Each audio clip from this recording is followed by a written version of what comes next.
விரைப்புத்தன்மை குறைபாடுக்கு அடிப்படை காரணமாக இதய நோய் இருக்கிறத பார்க்குறோம். இதய நோய்னா ஒரு ஹார்ட் அட்டாக் வந்த பிறகுன்னு மட்டும் இல்லை.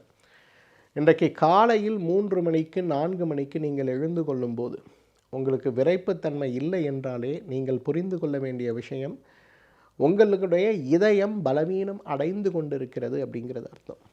இன்றைக்கு விரைப்புத்தன்மை எவ்வளவு நேரம் இருக்கிறது, விரைப்புத்தன்மையால் ஏற்படுகின்ற அந்த நல்ல மாற்றங்கள், உடலில் இருக்கக்கூடிய ஒரு உறுதியான சூழல் எவ்வளவு நேரம் இருக்கிறது, கணவன் மனைவி கலவியில் ஈடுபடும் போது எவ்வளவு திறம்பட ஒரு ஆணால் செயல்பட முடிகிறது அப்படிங்கிறது முழுக்க முழுக்க முழுக்க இதயத்திலிருந்து வரக்கூடிய இரத்த ஓட்டம், நேரடியாக ஆண்குறிக்கு செல்லக்கூடிய இரத்த ஓட்டத்துடைய அளவீடு, திரும்ப அங்கிருந்து உடலுக்குள் செல்லுகின்ற இரத்த ஓட்டத்துடைய அளவீடுகளை சார்ந்துதான் இருக்குது.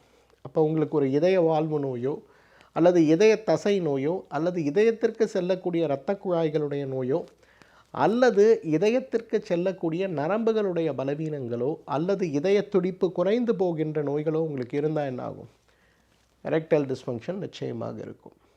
நிறைய ஆண்கள் என்னை சந்திக்க வரும்போது அவர்களுடைய ஹார்மோன் ப்ரொஃபைல் சொல்லக்கூடிய நாளமிலா சுரப்பிகளுடைய அந்த டெஸ்ட்டுக்கு பிறகு நான் பரிந்துரைக்கக்கூடிய முக்கியமான டெஸ்ட் எதுன்னு பார்த்தீங்கன்னா, ஆண்குறிக்கு செல்லக்கூடிய இரத்த ஓட்டத்துடைய விகிதத்தை புரிந்து கொள்வதற்காக பினைல் டாப்லர் அப்படின்னு சொல்லக்கூடிய ஒரு டெஸ்ட் எடுப்போம்.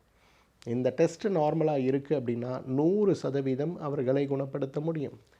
ஒருவேளை இந்த இரத்த ஓட்டத்துடைய இரத்த குழாய்களுடைய சீற்றம் குறைவாக இருக்குன்னா, முதலில் இரத்த ஓட்டத்தை சீராக்கக்கூடிய சிகிச்சையை எடுத்து பிறகு எழுச்சியின்மைக்கான சிகிச்சை எடுத்தோம்னா அவ்வளவு அழகாக தீர்க்க முடியாதுன்னு பல வருடங்களாக போராடி கொண்டிருந்தவர்கள் கூட குணமாகி விடுவதை பார்க்க முடியும்.